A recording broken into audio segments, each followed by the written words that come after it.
this is Paul with To Live For, and I'm very excited to introduce today to our audience Michael Boardman. Hi guys, how are you?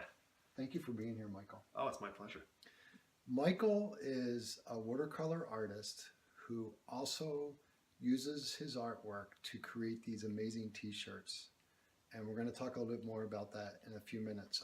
I do want to share the story about how Michael and I met because I honestly believe we were supposed to meet.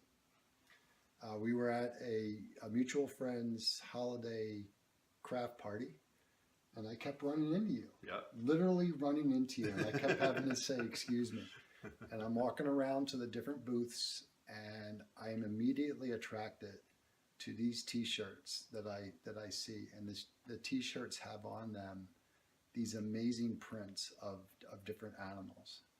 And having a shamanic background and an intense love and respect for nature, the t-shirt spoke directly to me. And there was no one at the booth right away, so I wasn't quite sure who to talk to about the t-shirts. And then we finally ran into each other. I made it back from maybe getting a beer and at the party, and we connected, and and we talked about doing this interview. So. Right, and it's just having run into Michael a few times at the small gathering, and then knowing that they were his t-shirts, I just felt that we were supposed to meet that day, and I've learned some more really, really awesome things about Michael since then. Mike moved to Maine in 5th grade. He is based out of North Yarmouth, Maine, but his passion for nature has been with him his entire life. And so I think so has the artwork as well, right? It has, yeah. I started out, I grew up right outside of New York City in Connecticut, and my parents would take us as the sort of family outing. We either go to the American Museum of Natural History or the Bronx Zoo and just get completely connected with wildlife there. You know, the ability to see and experience these huge charismatic megafauna, gorillas and rhinos and stuff. It was just amazing. And that sort of connected me to the art part of it too. I started sketching in school, and sort of went from there. Got National Geographics and drew pictures from them, and yeah, it was an early on passion for me. Yeah, and I want to come back to that in a minute. I do want to just take a minute to recognize the fact that Michael's work is recognized across the country and around the world. He has had the honor of being the artist in residence at Baxter State Park here in Maine, at Acadia Park in Maine, and also Glacier Bay, Alaska. And when you're chosen for being the artist in residence, that means a few things. One, that your work is beautiful and amazing, but two, that you have an ability to relay your gifts and the skills and teach it. And exactly. Those residencies are all about making connection with place and sort of distilling the idea of where you are and the sort of natural history. In my work anyways, the way the natural history works in the area, the different connections of the species and the different connections of the people and the landscapes. And it all sort of filters together into work that I create from these residencies. So it's really an intense experience. Thank you for sharing that. One of the differences I find with you is this. So we've interviewed around 50 people so far. A large majority of them knew as a child that what their gifts and passions were. But somewhere along the way, they kind of left that behind, or it became a smaller part of their life. You, on the other hand, based on what I've learned about you, you knew that passion as a child, and you've always held on to it. Yep. Is that a fair description? That's a fair description. I feel like I really didn't have a choice. I tried my hand at a few real jobs and you know, not doing artwork, and I wasn't fulfilled at all. So tell me a little bit more about being fulfilled. What does being out of nature, being with the animals and sketching them and then painting them, what does that bring to you? It's a connection for me. It's about it's almost like a meditative process, especially when you're outside in a landscape drawing or sketching and looking at something. And oftentimes I'll go out, and as a perfect example, on my first day of my Glacier Bay residency, I was on East Coast time. I woke up at my campsite and it was 4 in the morning. Yay! It was light because it's Alaska. I gathered my art supplies out and went to the end of this point, looking out onto the upper part of the bay, and the mountains were beautiful. It was a blue sky, rarely happens in Southeast Alaska. So I decided to take the opportunity to do some sketching and just sort of get the gears rolling on my residency. And I'm sitting there sketching, and it's beautiful, and I'm just feeling connected. And I look over, and all of a sudden, there's several sea otters that are just in the bay next to me, sort of swimming around. I'd never seen a sea otter before. So I took some pictures and got my binoculars out, tried to sketch them a little bit. And while the sea otters were swimming, 3 or 4 stellar sea lions swam across the point, Wow. surfing into the bay. I was like, amazing, and I'm the only person there. It's 4 in the morning, and not 10 minutes later, 3 orcas came up across the bay. Oh my gosh. I'd never seen orcas before, and they sounded a few times. I got some pictures of them, and then they swam off, and I had a connection with ravens later that day. It was just, all these things just sort of come about and happen when I calm myself and spend time outside. So it is about connection. When you're in your teaching residency, Yeah. how do you teach the participants to make that same connection? Are there certain steps? Or is it? Everyone sort of has their own journey with that. So a lot of when I'm showing people how to do work, it's all about stopping and observing and sort of being in the moment. There isn't I don't think I have a real recipe for doing that. It's just sort of observe, sketch this, look at what you're looking at and look at it the way the light hits it, and yeah, I don't have a secret formula. Just do it. I'm going to go back to a little bit about your childhood. So this has always been a passion.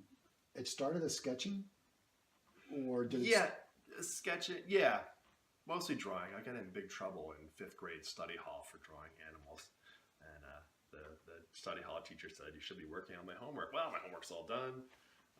Well, you need to do something. You'll never make a living doing that. Wow. So I'm just stubborn enough to try to prove them wrong. Is that teacher still around? I think so. I don't know for sure. I haven't gone back to thorn it in her face. Well, I think the fact that you have that inward courage to stick to what you knew was the right thing to do, that speaks a lot to your own strength. Oh, thank you. Where did that come from? Is that something you grew up with, hearing that from your parents, or is it just... My parents have always been real supportive of what I do, and my father spent a lot of time taking me outside and fishing and showing me nature and showing me the way things work. So I think a lot of that passion for that and that courage for that comes from them allowing me to do what I felt was right and supporting me doing it. It also has to come from within you as well. Yeah, that's true. In terms of not giving up. Yeah. So when you started those drawings back then, did you ever get frustrated and think, I'm no good at this? Or I didn't really, when I was that young and doing sketches, I didn't really measure myself against anything. I just sort of did it, and it was what it was, and I didn't think, I had quite a few comic books at the time, so I would look at the comic book art, and then I'd try to copy that and do some of that stuff. So I had some little comparison, but I didn't really have any idea that I was good at it, or other than I liked what I was doing. I think that's the key for anything, is if you like what you're doing, you keep doing it, and if you give yourself the space to grow into it and say, okay, I'm getting better, I see progress, that you keep the ball rolling with it, and it can be fulfilling. I really like those words, give yourself space. Yeah. Give yourself permission. Yeah, that is one thing I do teach when I'm talking about artwork, is I say, give yourself the permission to do bad drawings. I've been doing this for 45 years, and I still do bad drawings all the time. And then I look at them and say, all right, why is that a bad drawing? Let's go back and fix it, or let's do another drawing next to it that fixes those issues that are. So it's practice, and it's a practice. It's a way of life almost, I guess. How does it unfold? Let's go back to that that beautiful morning where you saw the sea otters and the orcas, and you took some pictures. Yeah. You must maybe also have to use memory, but take that moment and bring us to the finished product. How does that unfold? So let's see what's best. So I do the observations. I'll do field sketches and photographs. And a lot of times the field sketches will be a scribble. You know, you've got a moving target. Otters, orcas don't stay still very long. So you got to sort of scribble around. And a lot of times I'll look at the photographs and re-sketch what I've done to kind of figure out proportions and whatnot. But from there, it kind of distills into which image and ideas and experiences will be telling the story that I want to tell about where I've been. I'm working on a bunch of things from Alaska. You can see in the background here. These are a bunch of paintings. Beautiful. Thank you. And my story from Southeast Alaska has really been about the connection of different species to the landscape and how the different species interact and how the landscape interacts. Glacier Bay is a beautiful, unique place that it's a whole bay that was once filled with glaciers about 100 years ago. And over the past 100 years, the glaciers have advanced at an incredibly rapid rate. So it'll start out as deep temperate rainforest, and by the time you get up to the glaciers 40 miles up the bay, it's bare scraped rock, and it's like you're going back in time to the Pleistocene. It's really amazing. And then there's big bears and mountain goats and wolves and all kinds of whales. So it's like you're going back in time the farther back the bay you go. So I'm trying to tell that story with my artwork too. You know, sort of going back in time, but also the fragility of the place and the fact that global warming could have a major effect on that environment. So there's a lot of sort of wheel spinning with this that I eventually will distill and bit by bit will tell a story through multiple pieces of artwork. So the drawing, you got the photography and the field sketches, and that's, if we can use one of these paintings as an example. Yeah. Is that your first go at that particular painting, or do you have to do several runs at a painting? Or? It really depends. This painting is based on a field sketch that I did sitting on a beach looking up towards the glaciers up the bay. A very rough field sketch. It was an 18-hour kayak day for me, so it was a little long and I was pretty exhausted. But I wanted to get something done because just the colors and everything. So I pulled that out as something that I really wanted to finish off as a piece of artwork. This piece with the bear, I was really sort of thinking about the wildlife that lives on the edge of that zone between the tidal zone, basically between the water and the land, and how that edge can represent living on the edge of global warming or what other issues we have, and these animals have a hard time sort of making a living in that area. So I had that in mind as I sort of put the pieces together. I did see this is a image that I actually saw taken from photographs and some other sketches that I did from a tour boat. We saw bears sort of working the edge of the ocean and eating mussels and barnacles and all kinds of gnarly things that, you know, bears would, of course, will eat anything. So, so yeah, I sort of worked up that from sketches. Okay. So one of the things I'm kind of picking up is, so I try to go underneath that. I mean, there really is a message about life in this, and kind of the partnership with nature, the partnership with Earth, and perhaps how we take our own steps and we make our own decisions. Like you said, you have wheels spinning. It sounds to me like you're very deliberate in connecting. It's all, well, you said it. It's all about the connection. Yeah. Yep.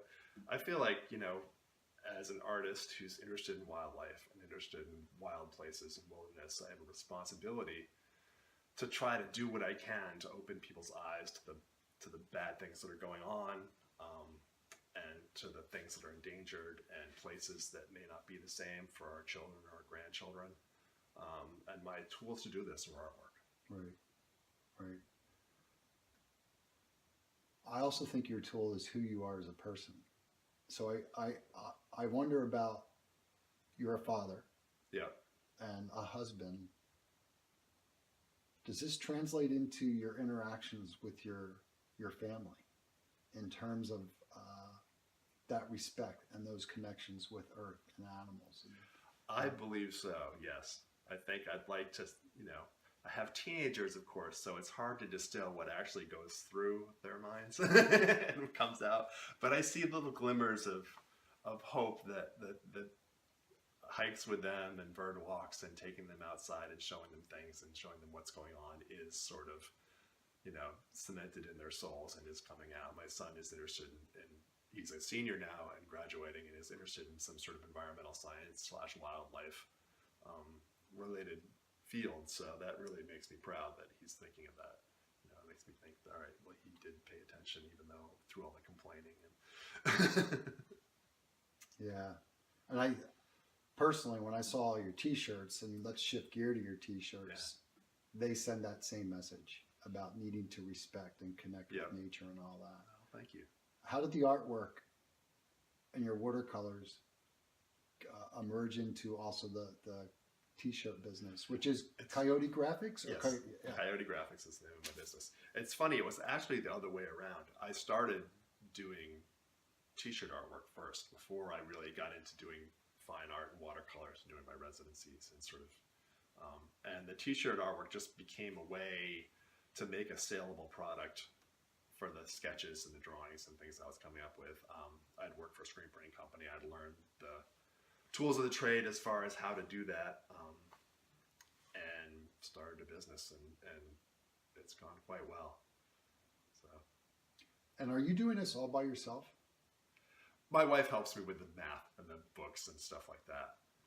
So, but it's all me.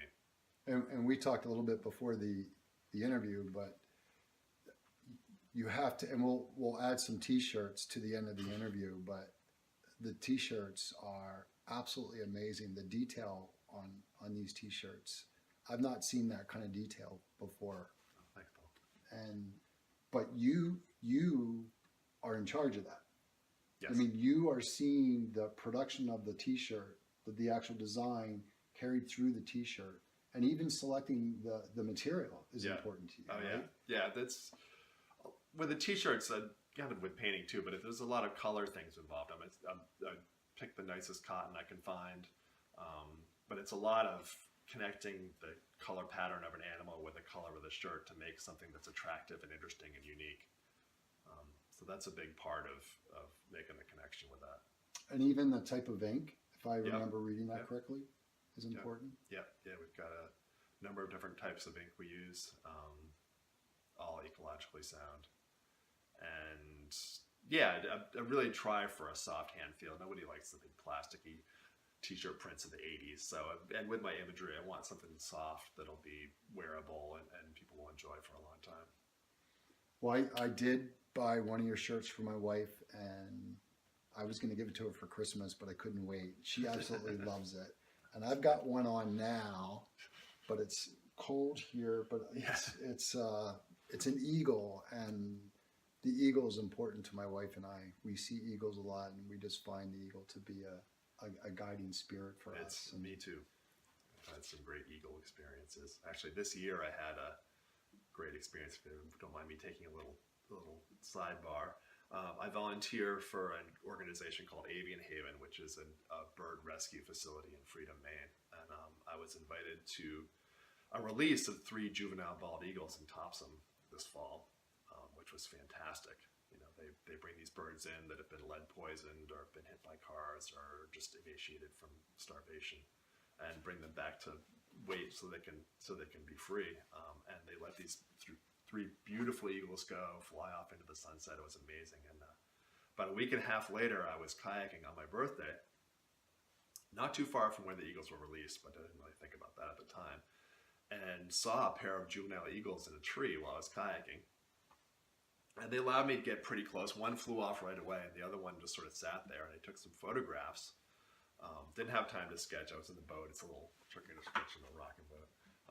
But got home and looked at the photos, and the eagle had a silver band on its leg. And I sent the picture to Avid Haven, and sure enough, that was one of the eagles that we released. Wow. I saw it several weeks later with a wild other eagle.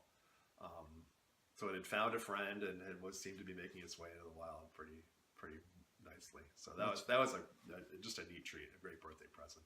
Very sacred. Oh, Michael, I got to ask you, right behind on, well, I guess what would be your left shoulder, if you're okay grabbing it, Yep. is a picture of a gorilla. Yes, a lowland gorilla. This is a photograph my father took from the Bronx Zoo in probably 1968 or 9, somewhere around there. When I was a child, the gorillas were the thing that I just became completely infatuated with. Some of my earliest drawings were gorilla drawings.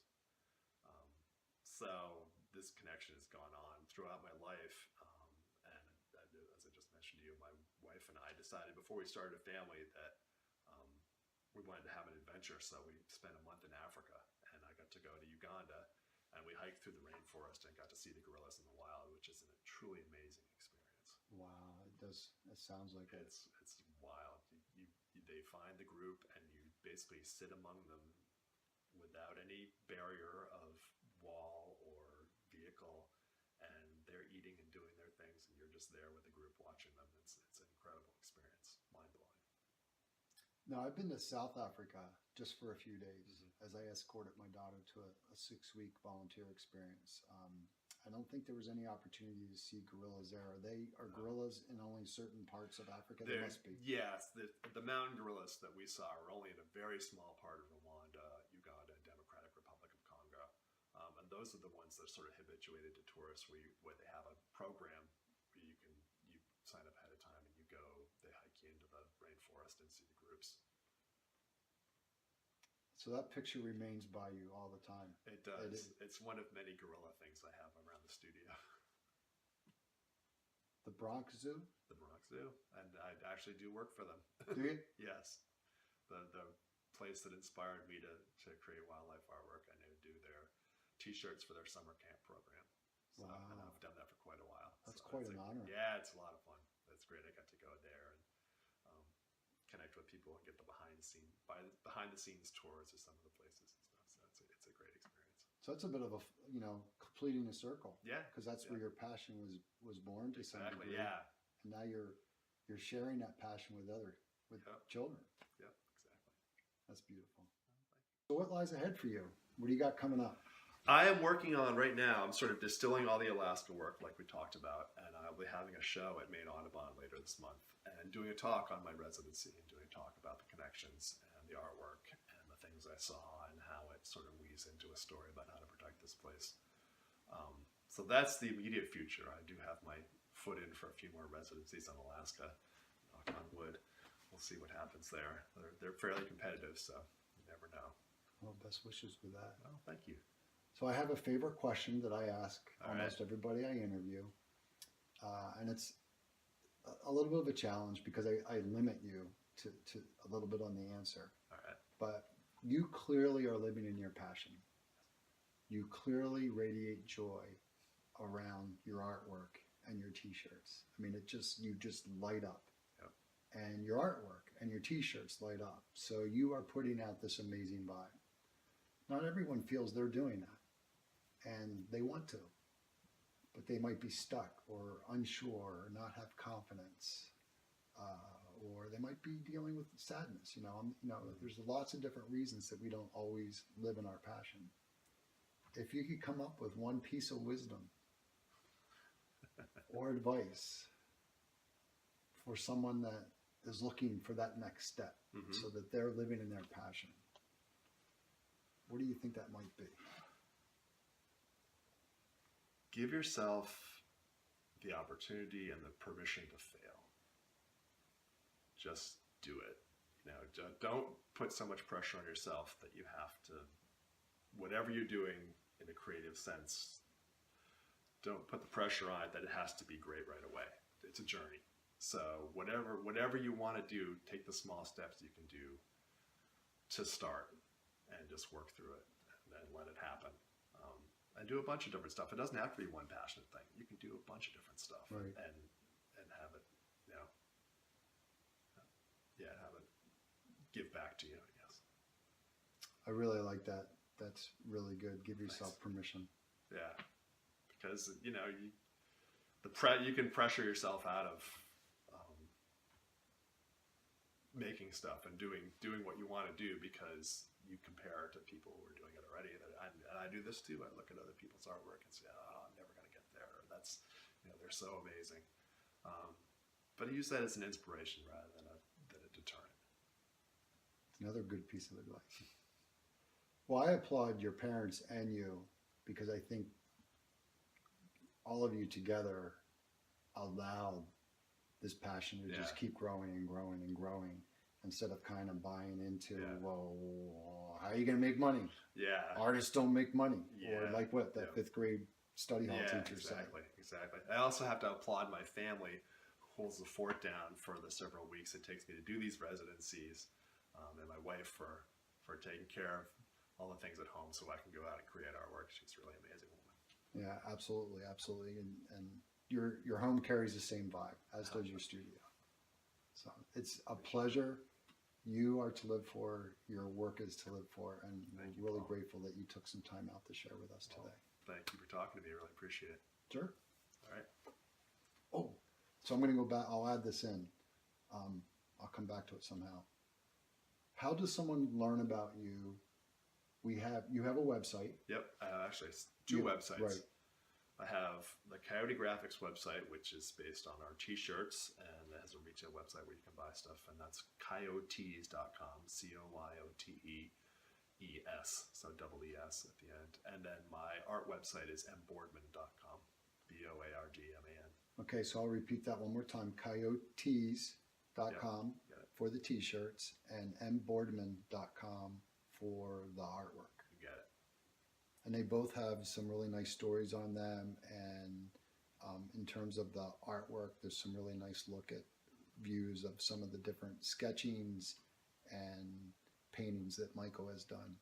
They really do a good job of representing you. Thank you.